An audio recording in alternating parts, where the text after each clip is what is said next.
Warahma Wisnuasya Rudara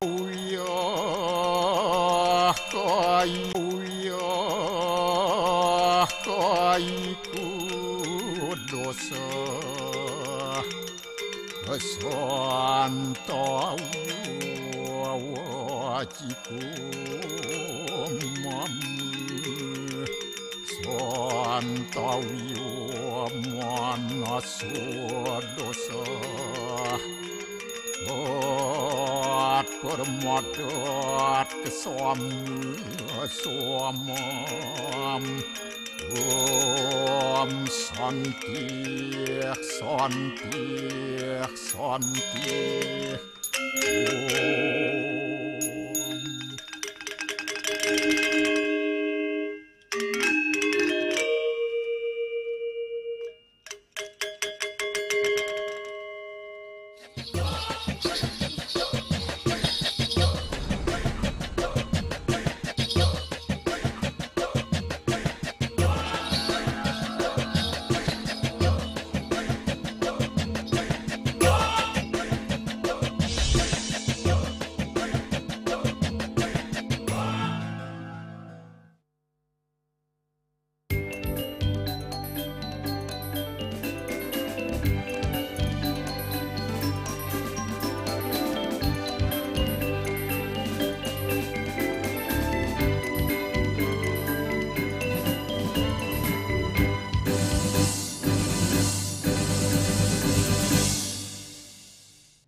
Om Swastiastu. Pemirsa Bali TV seputar Bali kembali hadir menyajikan sejumlah informasi, diantaranya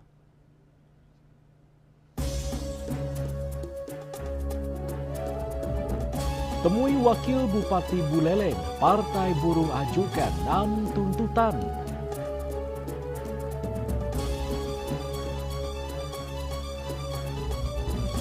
Tingginya angka pengangguran lulusan perguruan tinggi perlu ditanggapi dengan serius. Jangan lewatkan juga informasi menarik lainnya yang sudah disiapkan tim redaksi kami. Bersama saya, Epa Jayantika, inilah seputar Bali selengkapnya.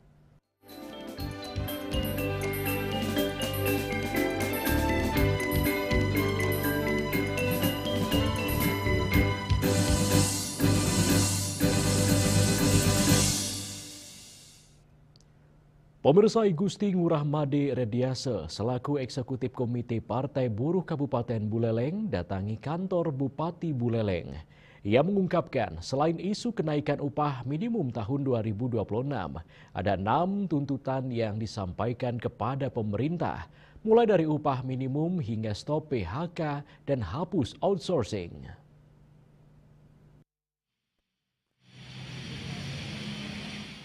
Hari ini serentak Partai Buruh di Indonesia datangi kepala-kepala daerah untuk mengajukan tuntutan yang berpihak kepada buruh. Di Kabupaten Buleleng, perwakilan Partai Buruh Indonesia Kabupaten Buleleng datangi kantor Bupati Buleleng diterima oleh Wakil Bupati Buleleng, Kaban Kesbangpol dan jajaran terkait. Selain menyampaikan isu kenaikan upah minimum tahun 2026, mereka juga mengajukan 6 tuntutan diantaranya stop PHK, bentuk Satgas PHK, hapus bentuk Satgas PHK, hapus outsourcing dan tolak upah murah, reformasi pajak seperti pajak JHT, pesangon dan pajak THR, serta naikkan PTKP hingga 7,5 juta rupiah, sahkan rancangan undang-undang ketenagakerjaan yang baru tanpa Omnibus Law, sahkan RUU Pemilu, dan terakhir sahkan RUU Perampasan Aset. Sekarang ini serentak, dari pusat sampai ke provinsi sampai kabupaten. Gubernur, wakil gubernur, wali kota, dan termasuk bupati atau wakil bupati masing-masing daerah serentak untuk Partai Buruh menyuarakan aspirasinya. Rediase berharap ke-6 tuntutan tersebut didengar dan dikabulkan oleh pemerintah. Sementara Wakil Bupati Buleleng menyatakan pemerintah Kabupaten Buleleng sebagai pembina dan pelindung partai politik sangat terbuka menerima aspirasi yang disampaikan partai tersebut. Hal-hal yang disampaikan tersebut dalam konteks perbaikan dari sisi kesejahteraan para pekerja yang ada di Kabupaten Buleleng. Kami sejalan dengan beberapa poin yang disampaikan oleh partai buruh tersebut. Gede Supriyatna mengaku akan segera mengkaji aspirasi tersebut yang merupakan kewenangan pemerintah Kabupaten Buleleng. Yasri Yuli, Bali TV. Pemirsa, usai secara resmi menyandang kampus dengan predikat akreditasi unggul, Institut Teknologi dan Kesehatan ITEKES Bali kembali menggelar wisuda ke-59 dengan mewisuda sebanyak 159 orang tenaga kesehatan.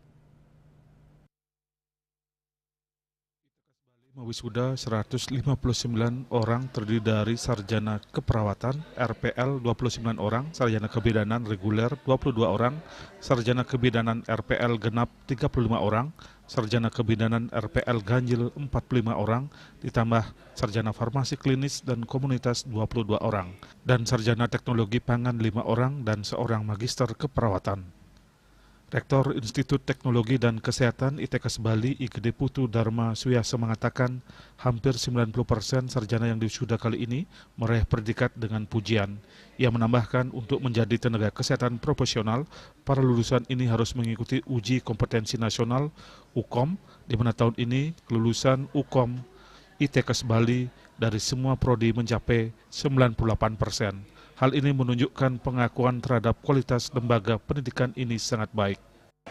Hari ini Institut Teknologi dan Kesehatan Bali, ITEKES Bali, kembali mewisuda 159 lulusan, baik dari program studi keperawatan, kebidanan, teknologi pangan, dan farmasi. Yang sangat spesial pada kesempatan kali ini adalah ini kali pertama level akreditasi unggul APT ITEKES Bali masuk secara tertulis resmi ke ijazah para lulusan. Sebuah prestasi yang sangat membanggakan. Oleh karena itu saya sebagai Rektor ITEKES Bali kembali mengucapkan terima kasih kepada masyarakat atas segala support dan dukungannya sehingga ITEKES Bali memperoleh akreditasi. Pembina YPP LPK Bali Iketut Widya mengungkapkan rasa bangganya karena ITEKES Bali pertama sebagai PTS di bidang kesehatan di Bali meraih akreditasi unggul. Wisuda pada hari ini merupakan wisuda yang ke-59. Berarti 59 kali institusi yang sekarang bernama ITEKES sudah melaksanakan wisuda. Berarti kurang lebih ribuan lulusan ITEKES sudah mengabdi, berkontribusi dengan masyarakat. Yang harapan kami berdampak pada kepuasan masyarakat dan berdampak pada tujuan yang dicapai oleh lulusan kami. Lulusan terbaik sarjana kebidanan Niloh Putu Sinta Wulandari mengaku bersyukur kuliah di ITEKES Bali karena banyak diberikan ilmu kewirausahaan, sehingga selain kuat di bidang ilmu pelayanan kesehatan, mereka juga banyak membentuk komunitas care, buka klinik, dan lainnya. Kalau menurut saya sendiri, juga dari pengalaman atau dari berbicara dari teman-teman saya, menurut pandangannya, hal itu hanya perlu diselaraskan. Bagaimana kita itu sebagai tenaga kesehatan yang sudah terdidik, apalagi di kampus ITEKES Bali yang sudah dibekali baik ilmu akademik ataupun non-akademik, bagaimana cara kita lebih care, memberikan keterbaruan atau ilmu-ilmu yang sudah kita dapatkan di kampus dan kita terapkan pada masyarakat untuk menunjukkan bahwa kita mempunyai sesuatu hal yang berbeda, lulusan yang terbaik, lulusan yang lebih unggul. Dalam wisuda tersebut diserahkan penghargaan bagi 3 lulusan terbaik tiap program studi. Bahkan banyak lulusan yang diwisuda memberi kontribusi berupa prestasi bagi ITEKES Bali. Di antaranya meraih juara 2 lomba poster tingkat nasional, meraih gold medal Indonesia International Applied Science Project Olympiad L2A-SPO, dan lainnya. Di bidang kerjasama luar negeri, ITEKES Bali per Agustus 2025 memiliki 113 MOU dalam negeri dan 19 MOU luar negeri. Kegiatannya meliputi Student and Faculty Exchange dengan St. Louis College Bangkok dan Prabowo Marajanok Institute Thailand, 8 institusi. Juga dengan Mahidol University, NTU HNHS Taiwan, dan St. Louis College. Bunga Widrayani, Bali TV. Pemirsa, dalam rangka mewujudkan Bali Bebas Rabies 2028 dan peringatan Bulan Bakti Peternakan dan Kesehatan Hewan, Balai Besar Veteriner Denpasar mengadakan kegiatan komunikasi, informasi, dan edukasi KIE Zoonosis Rabies di beberapa kabupaten di Bali. Pada tanggal 28 Agustus 2025, kegiatan KIE dilaksanakan di SD Negeri 2 Sesetan diikuti siswa kelas 4 hingga 6 sekolah dasar. Dalam rangka Bulan Bakti Peternakan dan Kesehatan Hewan tanggal 26 Agustus hingga 26 September 2025, Balai Besar Veteriner Denpasar yang merupakan laboratorium pengujian penyakit hewan mengadakan kegiatan komunikasi, informasi, dan edukasi KIE Zoonosis Rabies serta kampanye peningkatan pemahaman konsumsi protein hewani dalam rangka mewujudkan Indonesia Emas 2045 di Sekolah Dasar Negeri 2 Sesetan yang diikuti siswa kelas 4, 5, dan 6. Bentuk edukasi yang diberikan kepada siswa berupa pemaparan mengenai penyakit zoonosis rabies dan pemahaman pentingnya konsumsi protein hewani bagi anak-anak serta dijelaskan bagaimana cara menangani pangan asal hewan yang asuh, aman, sehat, utuh, dan halal. Kepala Balai Besar Veteriner Denpasar, DRH, Imron Swandi mengatakan kegiatan ini merupakan suatu bentuk edukasi serta upaya meningkatkan kesadaran masyarakat tentang pencegahan rabies yang dimulai dengan mengedukasi anak-anak sekolah dasar sebagai agen perubahan. Pihaknya berharap kepada masyarakat yang memiliki hewan peliharaan berupa anjing maupun kucing agar memiliki kesadaran untuk vaksinasi secara mandiri dan tidak melepas liarkan hewan peliharaan sehingga dapat menekan risiko penularan rabies. Acara dalam rangka Bulan Bakti Peternakan dan Kesehatan Hewan yang kita selenggarakan selama 1 bulan sejak tanggal 26 Agustus sampai dengan 26 September ada beberapa rangkaian kegiatan dan salah satunya adalah kegiatan untuk edukasi kesadaran tentang pencegahan rabies di Bali yang kita mulai dengan mengedukasi anak-anak sekolah dasar sebagai agen perubahan untuk bisa merubah perilaku budidaya anjing yang lebih baik ke depan dalam mendukung pengendalian rabies di Bali. Dan di samping itu juga kita lakukan kampanye untuk peningkatan konsumsi protein hewani yang memang mendukung pertumbuhan dan perkembangan generasi masa depan. Sementara itu pihak sekolah mengapresiasi langkah Balai Besar Veteriner Denpasar yang memberikan edukasi untuk siswa sejak dini dalam pengenalan penyakit rabies, hewan pembawa rabies, dan tindakan pencegahan lainnya. Harapannya ilmu ini atau pengetahuan ini bisa disampaikan di lingkungan rumahnya, di lingkungan sekitarnya, mengingat di Bali ini tidak luput dari hewan piaraan anjing, sehingga ini bisa bermanfaat dan mudah-mudahan bisa mencegah terjadinya rabies.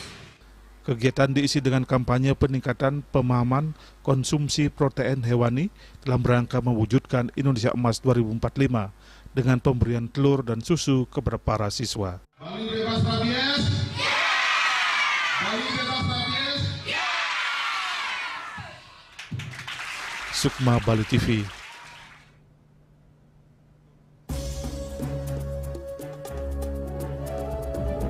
Pemirsa, tingginya angka pengangguran lulusan perguruan tinggi perlu ditanggapi dengan serius. Kami segera kembali dengan laporannya.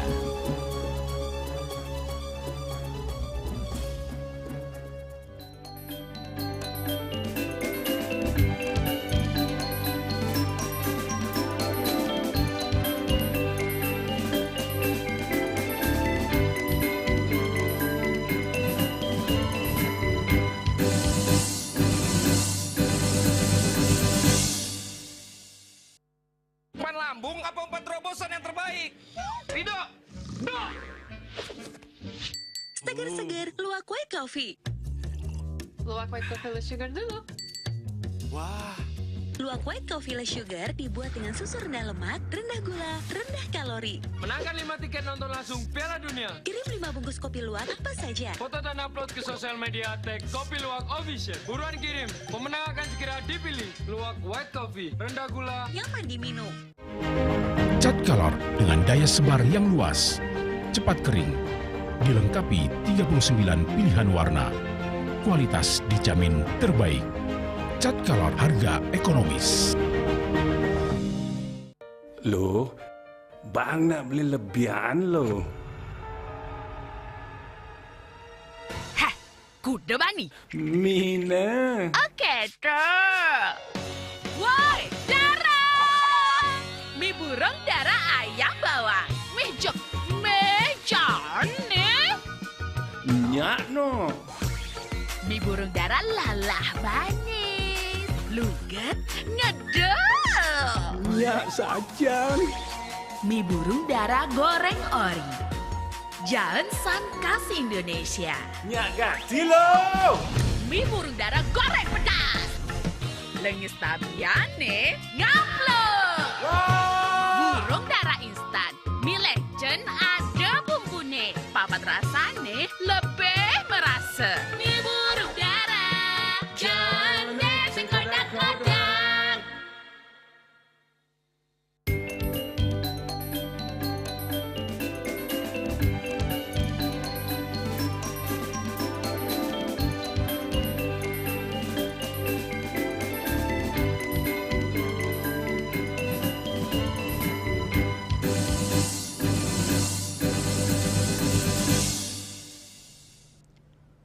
Pemirsa, tingginya angka pengangguran di Indonesia, khususnya di kalangan lulusan perguruan tinggi, menuai perhatian sejumlah akademisi.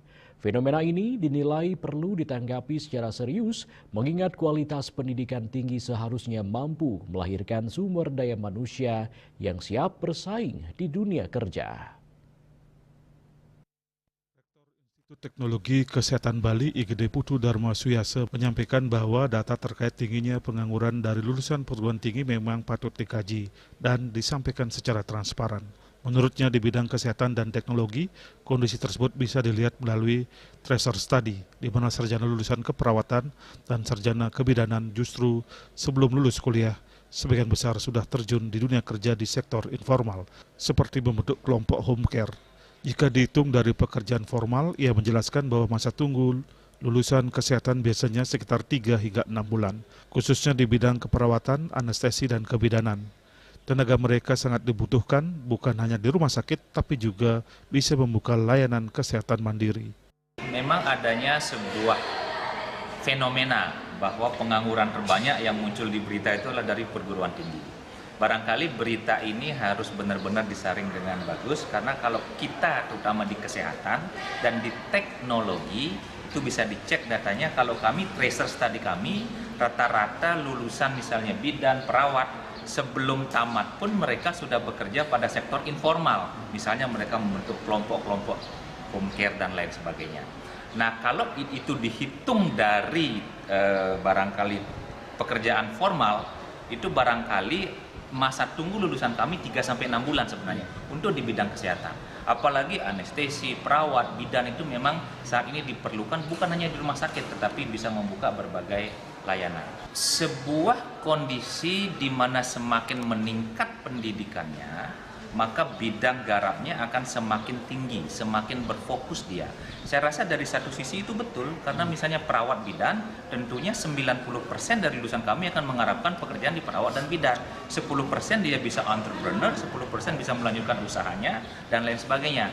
Itu betul, tetapi kalau itu dihubungkan dengan karakter generasi yang berikutnya adalah barangkali dalam tanda kutip memilih-milih pekerjaan, saya rasa itu benar-benar harus disaring dengan baik informasi tersebut, karena tantangan zaman kan sekarang memang berbeda.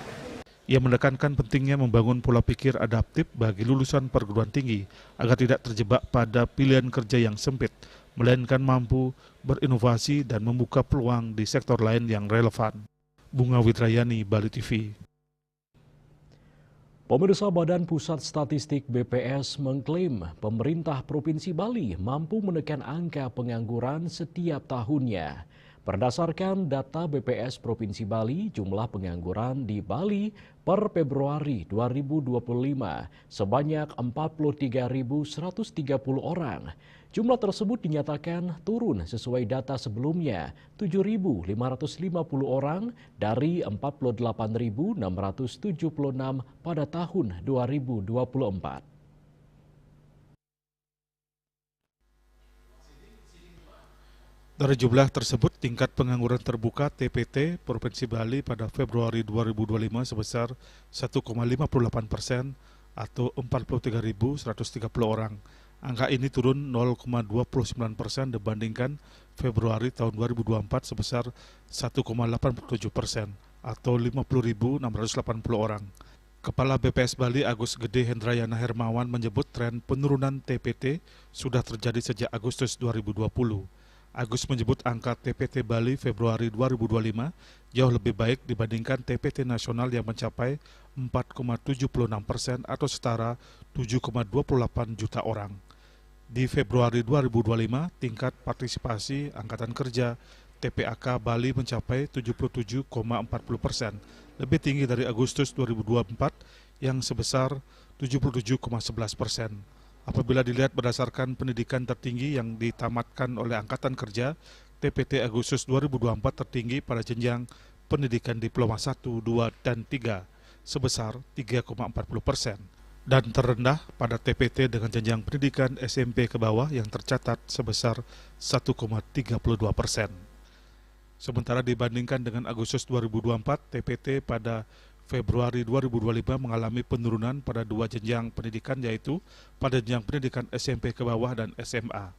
Pada jenjang pendidikan SMP ke bawahnya, 6 penurunan tercatat sebesar 0,71%, sementara penurunan pada lulusan SMA sebesar 0,28%, sedangkan TPT pada jenjang pendidikan diploma ke atas mengalami kenaikan. Data ini menunjukkan lulusan perguruan tinggi di Bali menjadi penyumbang terbanyak pengangguran. Sebenarnya yang kami rilis itu adalah angka penduduk yang bekerja menurut tingkat pendidikan. Jadi kan bisa dilihat juga dari situ. Ya, salah satu yang kami rilis, saya mulai dari situ. Jadi kalau penduduk yang bekerja kita itu sebagian besar tingkat pendidikannya itu masih bisa dikatakan rendah. Kenapa begitu? Karena SD ke bawah itu persentasenya masih 28,75%, SMP ke bawah itu 13,29%. Atau dengan kata lain, penduduk yang bekerja di Bali, ini ke pendidikannya 41% diantaranya itu SMP ke bawah.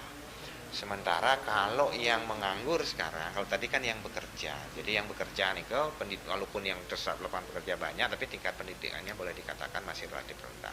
Nah, sekarang gimana dengan pengangguran yang sebenarnya pengangguran itu sudah rendah banget, gitu. Sudah rendah sekali. Kalau kita bicara pengangguran itu justru persentase yang tinggi kebalikannya. Kalau tadi yang bekerja adalah pendidikannya rendah, yang menganggur maka persentase tertingginya adalah yang berpendidikan tinggi. Jadi ada 3,26% penduduk yang menganggur itu tamatan diploma S1, S2, S3. Jadi di atas SMA lah, diploma 4 ke atas. Ini persentasenya 3,26%. Sementara penduduk yang tingkat pendidikannya rendah nih kan justru sebagian besar terserap di lapangan pekerjaan dan tingkat penganggurannya rendah. Jadi kalau bicara tingkat pengangguran kebalikan dari penyerapan pekerjaan. Yang banyak menganggur nih kan diploma ke atas 3,26%, kemudian yang tamat SMK 2,57%, kemudian yang tamat diploma 1, 2 dan 3 nih kan 2,09%. Lebih lanjut, pihaknya menyatakan BPS dalam menemukan indikator berdasarkan meteorologi statistik, sedangkan data pengangguran yang dihasilkan dari 1.440 sampel rumah tangga yang tersebar di seluruh Provinsi Bali dengan pengambilan sampel menggunakan metode statistik secara random. Ari Wiratmaja, Bali TV. Pemirsa, rapat koordinasi deteksi dini dan cegah dini dalam rangka meningkatkan stabilitas Kamtibmas sebagai upaya mendeteksi kerawanan keamanan di Indonesia menghadirkan Deputi Bidang Koordinasi Politik Dalam Negeri Heri Wiranto dan Gede Suralaga selaku Kepala Badan Kesatuan Bangsa dan Politik Kesbangpol Provinsi Bali mewakili Gubernur Bali Wayan Koster.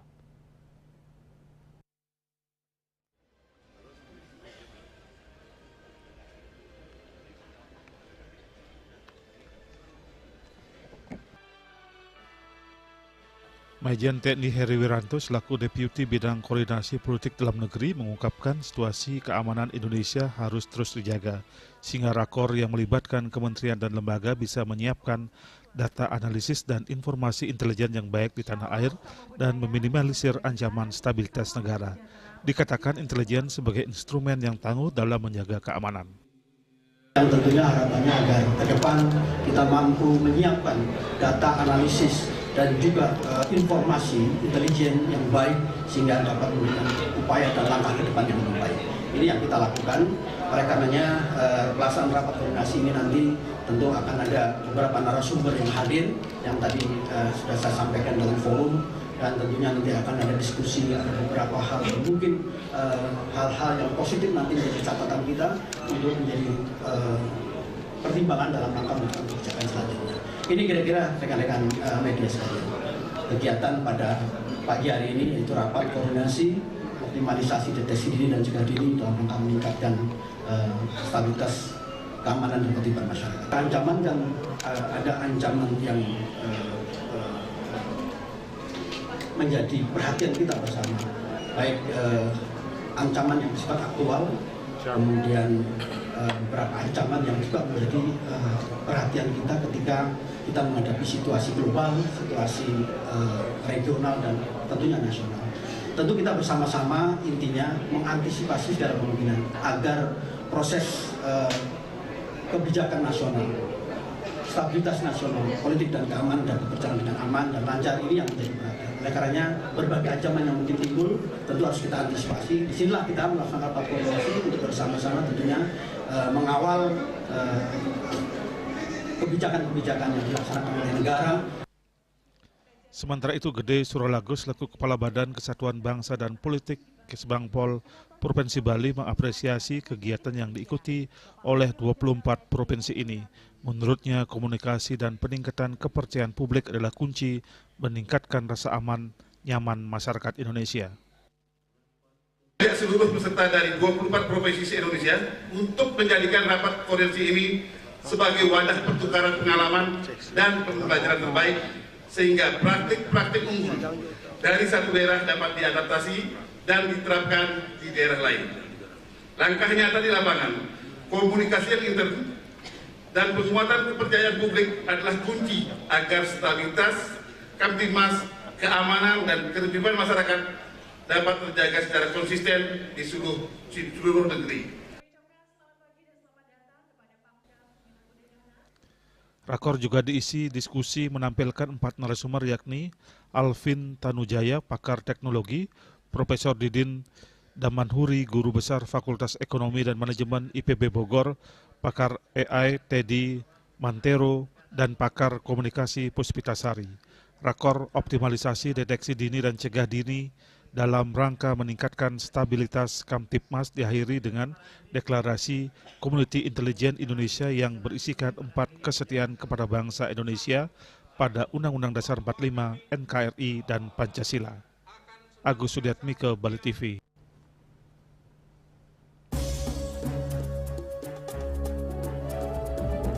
Pemirsa, kami akan segera kembali dengan informasi pertahankan gaya arsitektur tradisional Bali.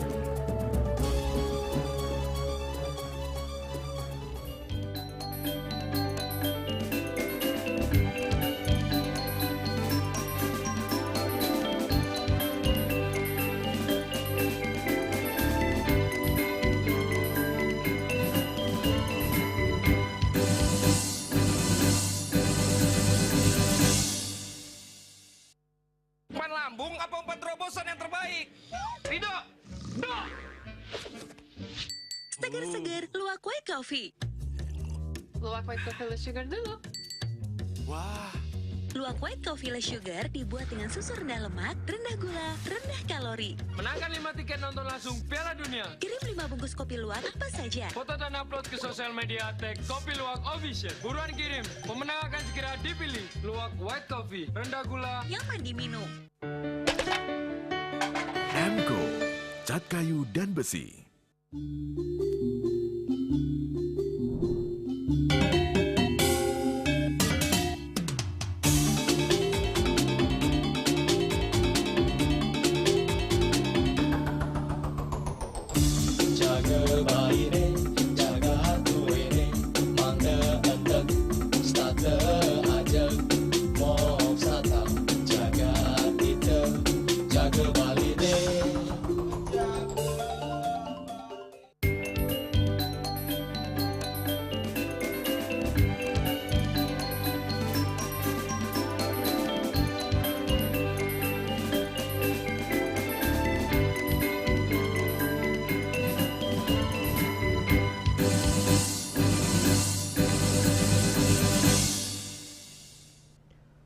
Pemirsa, pemerintah Provinsi Bali telah menetapkan Peraturan Daerah Nomor 5 Tahun 2005 tentang persyaratan arsitektur bangunan gedung di Bali mesti mencirikan khas Bali. Namun fakta yang terjadi belakangan ini bahwa marak bermunculan bangunan non-tradisional Bali yang tidak menampilkan gaya arsitektur tradisional.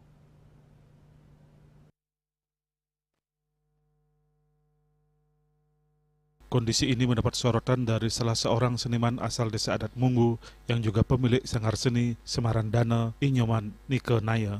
Pesatnya perkembangan pariwisata saat ini jangan hanya berfokus pada gaya bangunan yang disenangi oleh para wisatawan. Di sisi lain, pihaknya menjelaskan banyak wisatawan asing yang datang ke Bali justru ingin menginap di villa yang gaya bangunannya sesuai dengan arsitektur tradisional Bali. Ia sangat menyayangkan kondisi bangunan hotel maupun villa di Bali yang tidak menonjolkan arsitektur tradisional. Padahal Pulau Bali sangat kaya akan gaya arsitektur yang memiliki khas tersendiri. Karena kita Bali sangat kaya dengan bangunan arsitektur Balinya.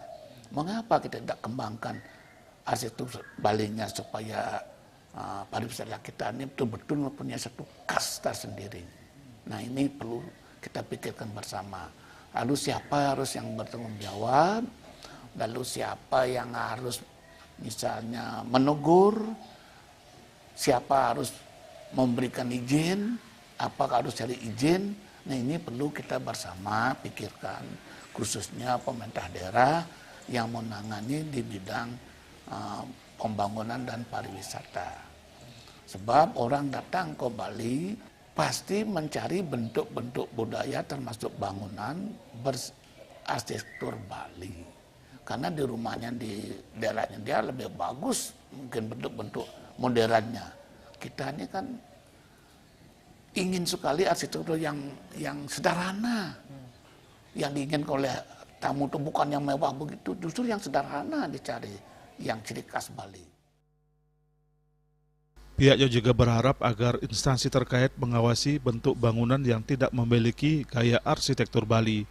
Hal ini sangat penting untuk promosi budaya Bali, bahwa Bali memiliki gaya arsitektur yang khas. Andika, Bali TV.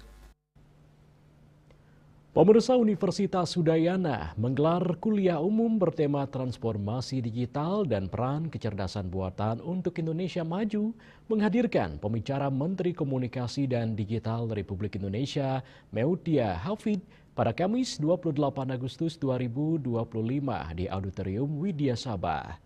Kuliah umum ini diikuti 1.500 mahasiswa baru dari program Magister, Profesi dan Sarjana. Dari kuliah umum terungkap UNUD akan membangun AI Center tentang pariwisata dan budaya. Kuliah umum bertemakan transformasi digital dan peran kecerdasan buatan untuk Indonesia Maju.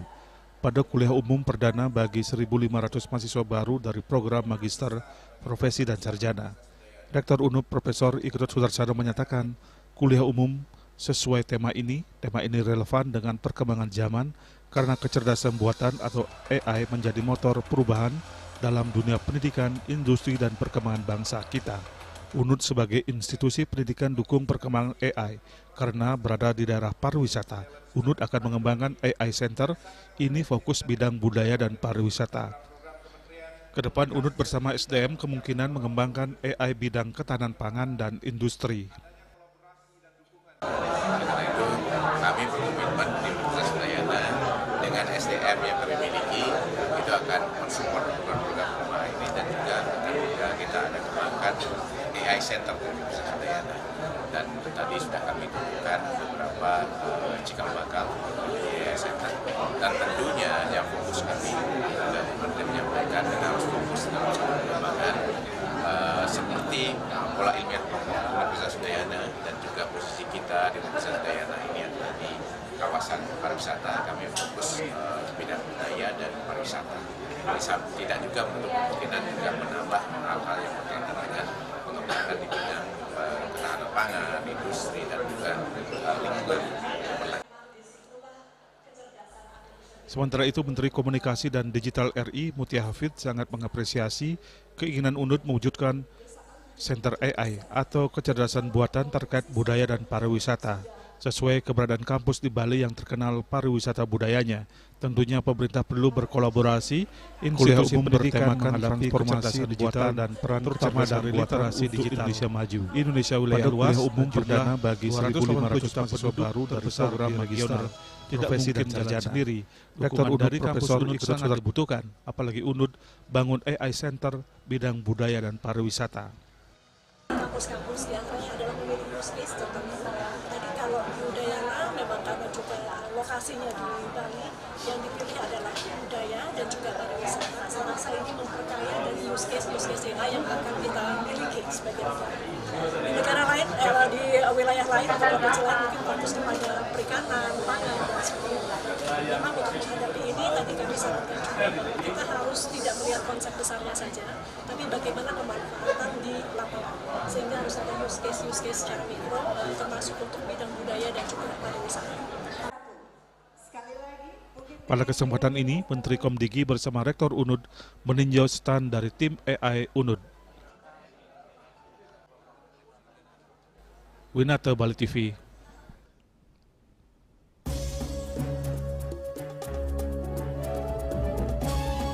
Pencairan dana BKK di saat tahap 3 tahun 2023 tuntas. Kami segera kembali dengan informasinya.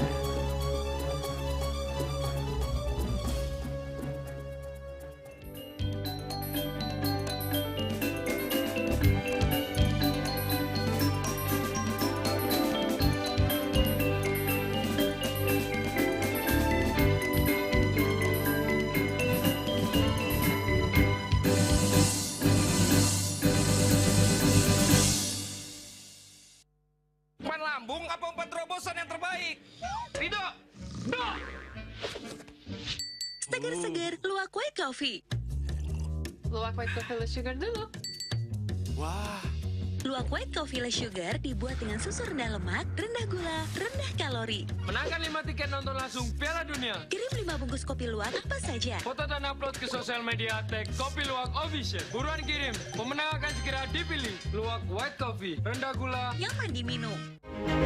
Cat Color dengan daya sebar yang luas, cepat kering, dilengkapi 39 pilihan warna. Kualitas dijamin terbaik. Cat Color, harga ekonomis.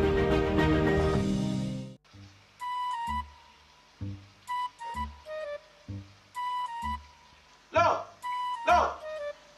nyai bengong kan? Oh, aku ngerti bu. Amun seorang perempuan, seorang istri melamun, isi dompetnya pasti KTP, Rogen.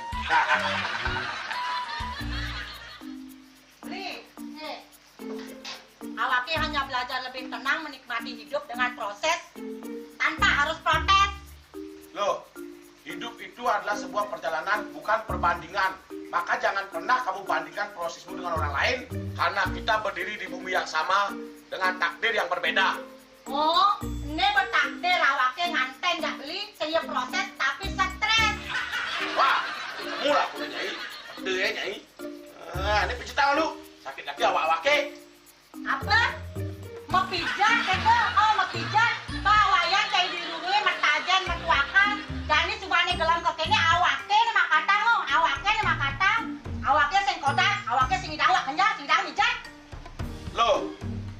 pergi karena tugas, pulang demi beras.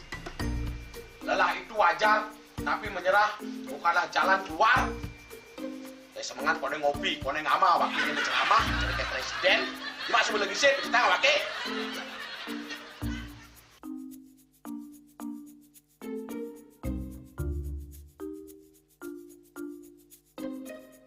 Kene be, kene ini awaknya makatang, awaknya bermedati ngencanang dongkang ini. Oh, kadang timpalnya jadi makatang. Ngajak ke saya dilindungi wayan. Ini, ayo cuma jangan bicaranya nih lo. Ini siap bicetan awaknya jangan beli, langise ane jangan. Wah, si lagi sini ane ngorek tempe semangat aja kawan. Melarang saya beli ngomong, ini madan minyak gana pati. Aduh, sudah lo, basahnya beli lo. Pemelaan nih. Pemelaan, jangan ngerti kasar lagi sini. Apa kasar lagi sini lo? Coba tinggalin. Nih di HP ini ada beli. Nak liu kasihatnya nih beli bati nak nganggon minyak gana pati ada nih beli meringankan apa ada nih kaki terkilir, keseleur, emate, pegelinu, pila, kesemutan, bancang sakit pokoknya menggenang kasihatnya nih. Nih, mana gitu? Ini kan saya nak anaknya, awaknya saya ketakonan. Jadi awaknya bersehat. Jadi awaknya bisa nyai di kamar ini. Aku asingnya. Asingnya nyai, awaknya bersehat kakak lain nyai. Beli. Baik.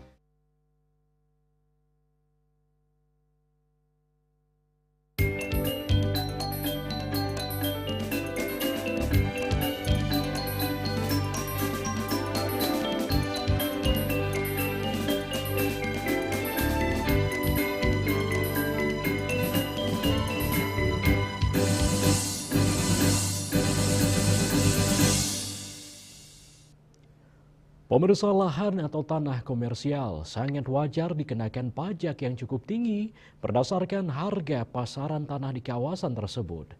Besaran nilai jual objek pajak kawasan komersial dan pertanian tentu berbeda.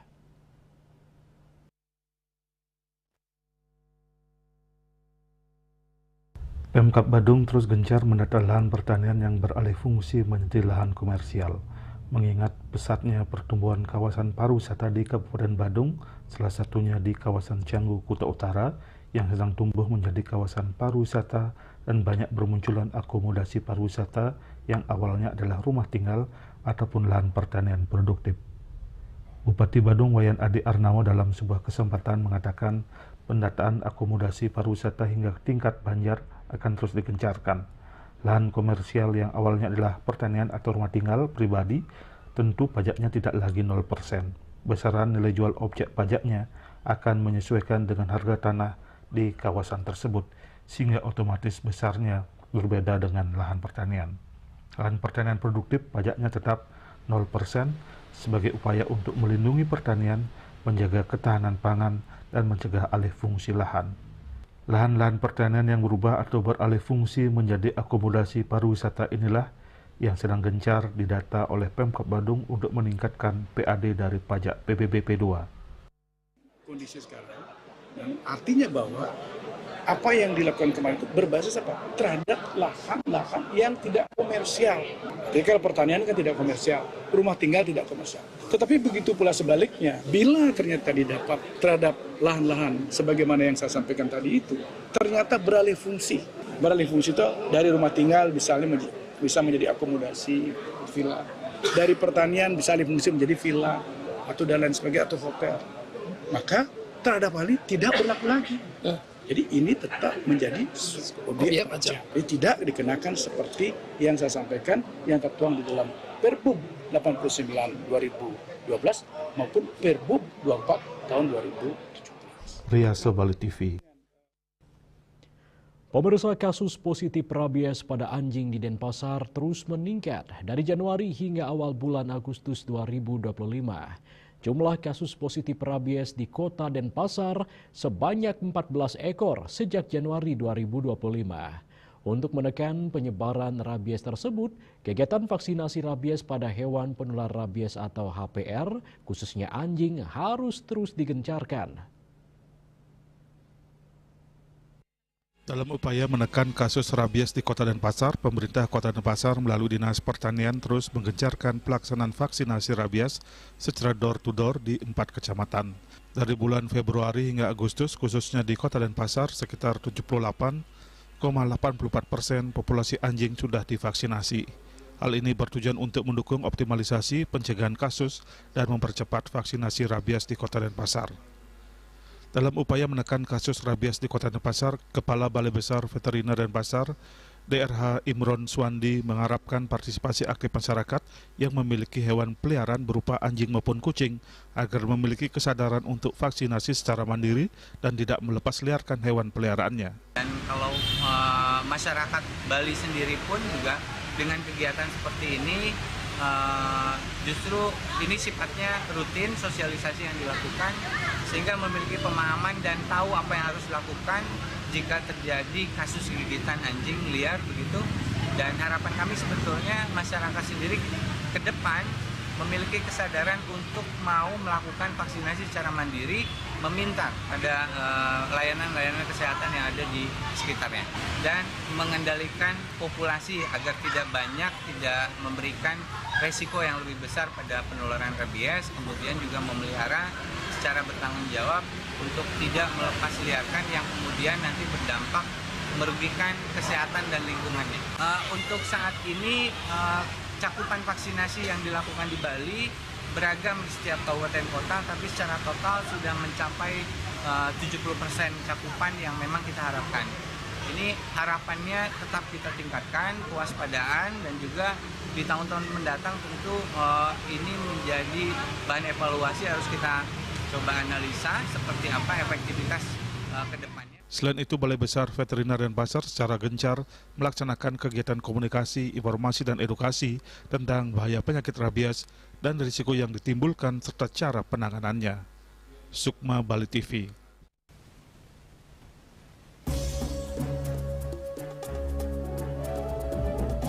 Pemirsa, jangan beranjak dulu, kami segera kembali dengan laporan Pura Geger dalam pemutih tak ada hubungannya dengan Ratu Kidul.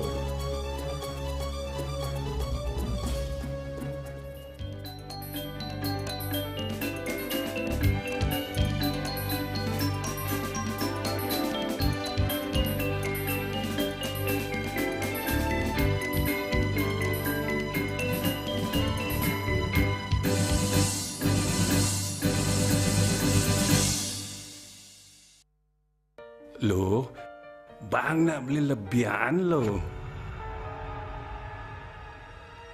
Hah, kuda bani? Mina. Oke, truk. Woi, darah! Mie burung darah ayam bawa. Mie jok, meja nih. Nyak no. Mie burung darah lalah manis. Lugat, ngedel. Nyak saja. Mie burung darah goreng ori. Jalan San Kasih Indonesia. Nyak ganti loh. Mie burung darah goreng pedas. Lengis tabiane ngamplok. Burung darah instan. Mie legend ada bumbune. Papat rasane lebih merasa. Mie burung darah. Jangan sengkodak-kodak. Dia percaya diri kalau senyumnya ya ada yang kuning-kuning, ada segala macam. Sekali lagi saya bilang pencabutan bukan adalah solusi. Pasien-pasien dengan support suami, support anak-anaknya, menantunya, cucu-cucunya itu luar biasa. Sakit yang terkontrol kita tidak sebut sebagai sakit. Sehat pada usia lanjut dilihat dari... Saksikan Harmoni Bali setiap minggu pukul 16 WITA hanya di Bali TV.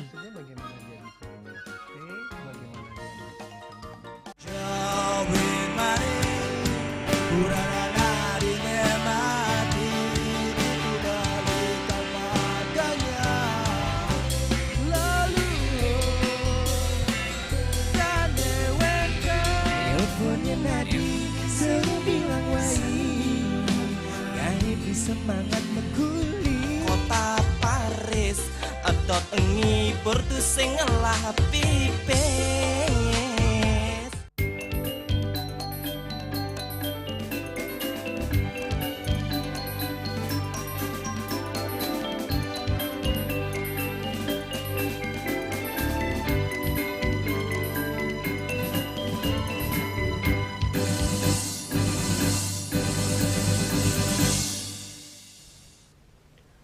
Pemirsa, warga Bali umumnya hanya mengenal nama Pura Geger. Nama lengkap pura ini adalah Pura Geger Dalam Pemutih.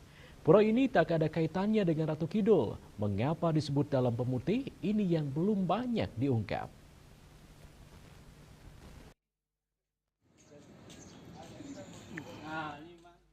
Pura Geger Dalam Pemutih berada di Desa Pemingge, Kelurahan Benua, Kota Selatan, Kabupaten Badung. Pura ini termasuk dalam Pura Kayangan Jagat. Lokasinya berada di atas perbukitan dengan pemandangan laut lepas di Samudra Hindia. Dengan panorama yang cantik, pura di kaki bagian selatan Pulau Bali ini disebut-sebut merupakan satu poros dengan Pura Agung Besakih yang berada di lambung Gunung Agung di sisi utara dan Pura Puncak Bundi di Nusa Penida yang berada di sisi timur. Posisi Pura Geger ini membentuk segitiga tegak lurus dengan puncak Gunung Agung dan daratan Pulau Nusa Penida. Banyak umat mengatakan Pura Geger berkaitan dengan kepercayaan pada Nyai Roro Kidul atau Ratu Pantai Selatan. Hal ini dibantah juru mangku Gede Made Sanya dan mangku Wayan Sumiran. Sekalipun berada di pinggir pantai dan jurang, namun yang dipuja di Pura Geger adalah Dalam Pemutih. Makanya pura ini diberi nama Pura Geger Dalam Pemutih. Disebut Dalam Pemutih karena lokasi pura ada di pinggiran pantai yang pertama menerima sinar matahari, sehingga dipercaya sebagai pemujaan Dewa Iswara dan Dewi Umo. Dalam tatwa Hindu disebutkan Dewa Iswara dipuja di arah timur dengan atribut serba putih. Dikatakan juru mangku Sania, sebutan Dalam Pemutih ini cukup mewakili sifat Tuhan yang Maha Suci. Secara tradisi disimbolkan dengan warna putih atau artinya tiada ternoda. Siwa atau Iswara sebagai kekuatan tertinggi juga identik dengan warna putih. Ketika ditanya soal dominan ornamen pelinggih dari Kori Agung menggunakan batu putih, menurut juru mangku Sania, karena sejak awal pura ini dibangun menggunakan bahan alam terdekat, yakni karang laut putih dan batu putih sehingga pas dengan nama beliau yang dipuja. Itu kan di Jogotari dan yang di Jember, dan kanan di Riki, di dalam itu. Di Jogotari kan yang di Jember di Jenak. Dengan kayun kacang mokah dulu diwati kan kayak tahun juga yang ada di pelaki kan dan pelaki yang itu Juru mangku Made Sania menambahkan Pura Geger Dalam Pemutih dipercaya sebagai tempat memohon kesejahteraan dan keselamatan. Itu terbukti dari adanya satu bangunan suci yang berada di sisi timur sebagai tempat Ide Batara Dalam Pemutih atau Ide Batara Dalam Segara. Gedung tersebut bertingkat 3 atau disebut dengan Meru Tumpang 3. Suece Bali TV. Pemirsa, pariwisata merupakan salah satu sektor yang sangat penting dalam pembangunan ekonomi dan sosial suatu daerah. Namun untuk mencapai tujuan tersebut diperlukan literasi pariwisata yang baik dari semua pihak yang terlibat, termasuk wisatawan, masyarakat lokal, dan pelaku industri pariwisata. Pariwisata dapat diartikan sebagai kemampuan untuk memahami, mengapresiasi, dan memanfaatkan potensi pariwisata suatu daerah dengan cara yang bertanggung jawab dan berkelanjutan. Literasi pariwisata mencangkup pengetahuan tentang budaya, sejarah, dan lingkungan suatu daerah serta kemampuan untuk berinteraksi dengan masyarakat lokal dan memanfaatkan sumber daya pariwisata secara efektif.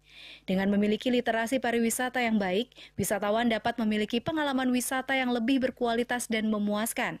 Literasi pariwisata dapat membantu mengembangkan pariwisata yang berkelanjutan dan bertanggung jawab, sehingga dapat memberikan manfaat ekonomi dan sosial bagi masyarakat lokal. Literasi pariwisata dapat membantu meningkatkan kesadaran budaya dan sejarah suatu daerah, sehingga dapat mempromosikan pelestarian budaya dan lingkungan. Informasi tentang adat budaya perlu dibuatkan secara tertulis, ternarasi sebagai literasi bagi para wisatawan yang mengunjungi wisata Ubud. Karena sampai saat ini masih sangat kurang literasi-literasi kecil tentang adat budaya yang sudah bergulir berjalan saat ini di Ubud. Perlu disebarluaskan, perlu dimaknai oleh rekan-rekan semua pihak untuk meningkatkan pengelolaan pariwisata berbasis adat budaya di wisata Ubud. Saya sangat berharap ke depan akan ada beberapa literasi kecil tentang adat budaya berbagai bagian. Misalnya upacara Dewa Yadnya, upacara Pitra Yadnya, ataupun aktivitas kegiatan gotong royong di tingkat masyarakat. Dukungan dan keharmonisan antara tokoh-tokoh adat, tokoh puri, dan masyarakat secara keseluruhan ini akan memperkuat pengelolaan pariwisata berbasis budaya itu akan semakin eksis ke depannya. Literasi pariwisata merupakan kunci untuk membangun kesadaran dan pengalaman wisata yang berkualitas. Dengan memiliki literasi pariwisata yang baik, kita dapat mengembangkan pariwisata yang berkelanjutan dan bertanggung jawab, serta meningkatkan kesadaran budaya dan sejarah suatu daerah. Devi, Bali TV. Dan kini kami sampaikan informasi perakiraan cuaca untuk kabupaten kota di Bali berlaku hari ini.